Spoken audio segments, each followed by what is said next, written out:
Student, आज हम Prem's algorithm जो है उसको देखेंगे कि ये कैसे काम करता है। इससे पहले हमने जो है वो क्रुस्कल एल्गोरिथम देखा था।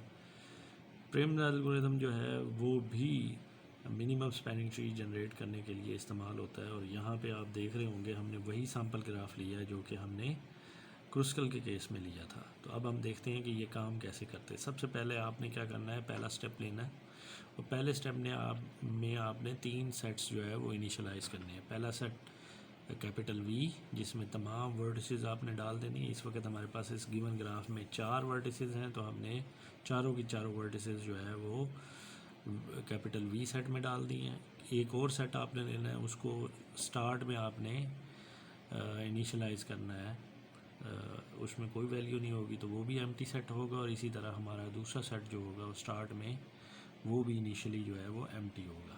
तो ये 3 सेट आपने इनिशियली लेने। उसके बाद आपने क्या काम करना है कि वी सेट में से कोई रैंडम वर्टेक्स आपने चूज़ करना है। फ़र्ज़ कर लें हम जो है वो V1 को ही चूज़ करते हैं, ठीक है। लेकिन ये मैं V1 चूज़ कर रहा हूँ एज एन एग्जांपल। आप कोई भी वर्टेक्स जो है वो चूज़ कर सकते हैं रैंडमली, ठीक है। उसके बाद आपके सेट्स की जो तरतीब है वो कुछ यूँ हो जाएगी कि सेट V में से हमने, क्योंकि V1 वर्टेक्स जो है वो चूज़ कर लिया है, तो वो V सेट से हम निकाल देंगे, और सेट S जो है उसमें वो V1 डाल देंगे, और T सेट जो है वो अभी का वैसे का वैसे ही है, और वो अभी एम्प्टी स्टेट में है। अब उसके बाद हमने क्या करना है कि हमारे पास सेट V में वर्टिसेस हैं, उन वर्टिसेस के अगेंस्ट बारी बारी, अभी इस वक्त तो हमारे पास सेट एस में उसके बाद हमने क्या करना है कि सेट एस में जितने वर्टिसेस हैं उन वर्टिसेस के अगेंस्ट सेट वी में उनके अगेंस्ट एडजेसेंसी चेक करनी है। अगर एडजेसेंसी चेक बनती है तो आपने उसके अगेंस्ट उसके एज वेट की मुतलका वैल्यू लिखनी है, और अगर नहीं बनती तो आपने वहाँ पे इन्फिनिटी लिखना है। अब यहाँ पे ये कैसे करनी है मैं करके दिखा देता हूँ। सेट एस में हमारे पास कितने वर्टिसेस हैं, एक ही वर्टेक्स है। तो अब इस वर्टेक्स की सेट वी में मौजूद तमाम वर्टिसेस के अगेंस्ट आप एडजेसेंसी चेक करेंगे। तो पहले मैं देखता हूँ V1 से क्या V2 एज एग्जिस्ट करता है। V1 से V2 एज एग्जिस्ट करता है जी, V1 से V2 एज एग्जिस्ट करता है। फिर इक्वालिटी का साइन डालने के बाद जो भी एज का वेट है मुतलका वो आपने यहाँ पे लिख देना है, क्योंकि V1 से V2 जो एज था उसका वेट था 2, हमने 2 लिख दिया। उसके बाद इसी तरह अब जो सेट एस में V1 मौजूद है, इसका जो अगेंस्ट आपने एडजेसेंसी चेक करनी है नेक्स्ट वर्टिक्स के अगेंस्ट जो कि सेट वी में मौजूद है। V1 से V3 आपने चेक करना है क्या एडजेसेंसी एग्जिस्ट करती है। अगर करती है, यहाँ पे देखिए V1 से V3 ऑब्वियसली एज एग्जिस्ट करता है, तो इसका मतलब है ये दूसरे के एडजेसेंट है। तो अब इनका वेट आपने जो है वो इक्वालिटी के साइन के बाद लिख देना है। इसी तरह तीसरे स्टेप में आपने ये करना है कि दोबारा से ये जो सेट एस में आपके पास वर्टेक्स है, इसको अगर कोई सेट वी में वर्टेक्स रह गया तो उसके अगेंस्ट उसकी एडजेसेंसी चेक कर लें। सेट वी में इस वक्त एक ही वर्टेक्स रह गया जिसके अगेंस्ट इसकी एडजेसेंसी चेक नहीं हुई, तो वो मैं बता देता हूँ V1 से V4। तो देखते हैं V1 से V4 एज एग्जिस्ट करता है, यस करता है, और उसका वेट क्या है 3। तो बेसिकली मैं इन शॉर्ट समराइज़ कर दूं कि आपने एक रैंडम वर्टेक्स लिया V1, उसको सेट एस का हिस्सा बनाया, और सेट एस में आने वाले इस वर्टेक्स के अगेंस्ट आपने सेट वी में मौजूद तमाम वर्टिसेस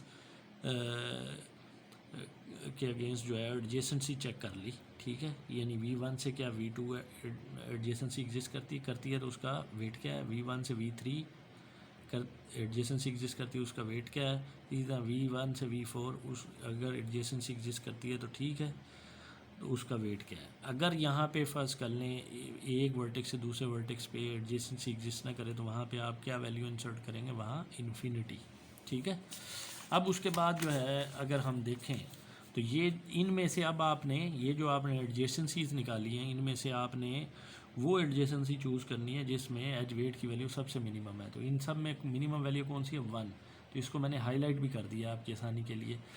तो हमने ये वाला जो है बेसिकली ये एडजेसेंसी लेनी है। और अब इसमें देखें V1 तो हमारे पास ऑलरेडी एस सेट में था, V3 जिसके ऊपर हम जा रहे हैं, ठीक है, जो कि हमारा डेस्टिनेशन वर्टेक्स है, उसको अब हम जो है वो हम V से निकाल के पहले ये क्या था V सेट के अंदर था, अब वहाँ से निकाल के हम सेट एस का हिस्सा बना देंगे, और सेट एस जो है उसमें हमारे पास अब दो वर्टिसेस हो जाएंगी V1 और V3, और वी सेट में हमारे पास अब दो वर्टिसेस रह जाएंगी V2 से V4। यानी हमने किया क्या, हमने एडजेसेंसीज निकाली और उसमें जो मिनिमम एज वेट वाली एडजेसेंसी थी उसका जो डेस्टिनेशन वर्टेक्स था उसको हमने वी सेट से निकाला यहाँ से, और हमने उसको एस सेट का हिस्सा बना दिया। तो अब पहले हमारे पास एस सेट में एक वर्टेक्स था, अब हमारे पास क्योंकि हमने V3 भी इसमें शामिल कर दिया तो V3 सिंपली हमने क्या किया, वी सेट से निकाल के सेट एस में डाल दिया। ठीक है, तो अब हमारा जो पहला स्पैनिंग ट्री का पहला एज है वो हमने बेसिकली जो है वो डिराइव कर लिया, और वो यहाँ पे मैंने हाईलाइट भी किया है V1 से V3।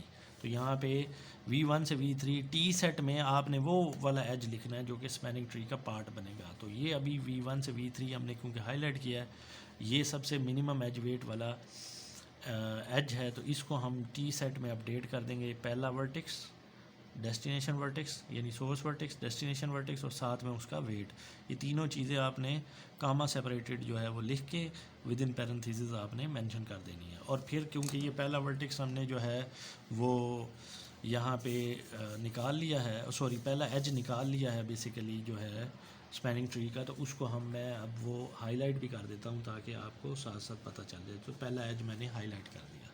अब उसके बाद नेक्स्ट स्टेप में आपने क्या करना है, नेक्स्ट स्टेप में यही तीन सेट जो कि जिस हालत में थे उसी हालत में हमने यहाँ पे लिखे, कोई चेंज नहीं किया। अब हमने क्या करना है, दोबारा वही काम करना है कि सेट एस में जितने भी वर्टिसेस हैं उनकी बारी बारी सेट वी में मौजूद वर्टिसेस के अगेंस्ट जो है वो एडजेसेंसी चेक करनी है। तो पहले मैं V1 से सेट वी में मौजूद तमाम वर्टिसेस के अगेंस्ट एडजेसेंसी चेक कर लेता हूँ। तो V1 से V2, ठीक है, V1 से V4, V1 से V4, ठीक है। V1 से V2 क्या एडजेसेंसी एग्जिस्ट करती है, यहाँ पे देखिए V1 से V2 यस एडजेसेंसी एग्जिस्ट करती है और उसका वेट क्या है जी 2, ये लिख दिया। उसके बाद V1 से V4 क्या एडजेसेंसी एग्जिस्ट करती है, यस एडजेसेंसी, क्योंकि ये हमारा कंप्लीट ग्राफ है तो इसमें तमाम वर्टिसेस के अगेंस्ट एडजेसेंसी एग्जिस्ट करेगी, ठीक है। लेकिन ये ऐसा नहीं है, अगर आपको कोई ऐसा ग्राफ दिया गया है जो कि कंप्लीट ग्राफ ना हुआ तो उसमें देयर इज़ अ पॉसिबिलिटी कि कोई एडजेसेंसी किसी पर्टिकुलर वर्टेक्स के अगेंस्ट एग्जिस्ट ना करती हो, तो वहाँ पे आपने एज वेट के अगेंस्ट जो है वो इन्फिनिटी प्लेस करना है। अब V1 से V4 जो है एडजेसेंसी एग्जिस्ट करती है तो उसका वेट क्या है 3, वो हमने लिख लिया। अब हमने V1 के अगेंस्ट वी सेट में जितनी भी वर्टिसेस थी उनकी एडजेसेंसी चेक कर ली। अब सेट एस में दूसरा वर्टेक्स कौन सा, V3। अब इसकी सेट V में मौजूद जितने वर्टिसेस हैं उनके अगेंस्ट एडजेसेंसी चेक करेंगे, V1 से V2 और V3 से V4, और सॉरी V3 से V2 और V3 से V4। तो यहाँ पे देखें V3 से V2 हमारे पास क्या है 5, और V3 से V4 जो है वो हमारे पास क्या है 6। ये कैसे आया, V3 से V2 अगर हम देखें V3 से V2 तो यहाँ पे जो एज है इसका वेट क्या है 5, तो ये हमने लिखा 5, ठीक है। इसी तरह V3 से V4, V3 से V4 जो एज है उसका वेट क्या है 6, तो ये हमने यहाँ पे लिखा। अब इनमें से देख लेंगे जो सबसे मिनिमम वैल्यू होगी उसको हम जो है वो सिलेक्ट कर लेंगे। तो यहाँ पे मिनिमम वैल्यू एज वेट की कौन सी है 2। अब इसमें डेस्टिनेशन वर्टेक्स क्या है V2। तो अब क्या करेंगे, V2 को सेट V से निकाल के सेट S में डाल देंगे, तो सेट्स की जो अपडेटेड हालत होगी वो कुछ यूँ हो जाएगी कि V सेट में खाली एक वर्टेक्स रह जाएगा, ठीक है। और जो V2 हमने सेट V से निकाला था वो अब सेट S का हिस्सा बन गया, तो हमारे पास सेट S में अब 3 वर्टिसेस आ गए V1, V2, V3। और T सेट में अब हमारा एक और एज आ गया है, पहले हमारे ये एज पड़ा हुआ था, अब ये एज आ गया V1 से V2, V1 से V2, और उसका एज वेट क्या है 2, ठीक है। तो ये हम इसको भी मार्क कर देते हैं, यहाँ पे देखें ये जो है हमने ये बेसिकली ये मार्क कर दिया, ठीक है। उसके बाद जो है आखिरी स्टेप जो है उसमें देखते हैं, उसमें भी हमने सेट्स की वही तरतीब ली है जो कि यहाँ स्टेप 3 में रिजल्टेंट के तौर पे हमारे पास आई थी। वहाँ पे देखें V4 में क्या है, सॉरी V सेट में क्या पड़ा है V4, और S सेट में हमारे पास 3 वर्टिसेस हैं V1, V2 और V3। आपने ये कार्रवाई तब तक करनी है जब तक कि V सेट एम्प्टी नहीं हो जाता। अभी V सेट में एक वर्टिक्स पड़ा है, तो अब हम एक स्टेप और चलेंगे, जितने भी वर्टिसेस हैं सेट S में उनके अगेंस्ट V सेट में मौजूद वर्टिसेस के अगेंस्ट आप एडजेसेंसी निकालने की कोशिश करें। पहले V1 से V4 ले लेते हैं, V1 से V4 एडजेसेंसी एग्जिस्ट करती है, एज़ पर ग्राफ आप देख लीजिएगा, उसका एज वेट 3 है। फिर V2 to V4 adjacency exist करती है, उसका वेट 4 है। फिर V3 से V4 उसकी भी एडजेसेंसी एग्जिस्ट करती है, उसका वेट जो है वो 6 है। अब इनमें से जो सबसे लोएस्ट है वो कौन सी है? वो लोएस्ट एज वैल्यू है जी 3। इसको हम चूज़ कर लेंगे और इसमें जो डेस्टिनेशन वर्टेक्स है उसको हम सेट V से निकाल के सेट S में ले आएंगे, तो सेट V जो है वो आपका एम्प्टी हो जाएगा और सेट S में तमाम के तमाम वर्टिसेस आ जाएंगे। जब आपका V सेट एम्प्टी हो जाए तो इसका मतलब है आपने प्रोसेस रोक देना है। और अब जो T सेट है वो अपडेट हो गया, उसमें एक तीसरा एज भी आ गया V1 से V4, ठीक है, और उसका वेट क्या है 3। तो अब मैं यहाँ पे ये तीसरा एज भी हाईलाइट कर देता हूँ जो कि मिनिमम स्पैनिंग ट्री का पार्ट बना, यानी टी सेट का। तो अगर मैं इन हाईलाइटेड एजेस को अब यहाँ एक्सट्रैक्ट करूँ जैसे कि मैंने क्रूस्कल एल्गोरिथम में किया था, तो मेरे पास जो resultant basically minimum spanning tree आएगा वो यूँ आएगा जैसे कि हमने क्रूस्कल में भी डिराइव किया था। V1 से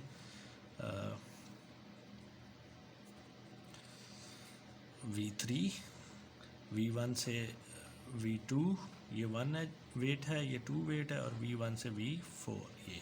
तो ये बेसिकली हमारा मतलूबा रिजल्टेंट जो है वो मिनिमम स्पैनिंग ट्री डिराइव हो गया। तो इस तरह से बेसिकली प्रेम्स एल्गोरिथम जो है वो काम करता है। Thank you very much.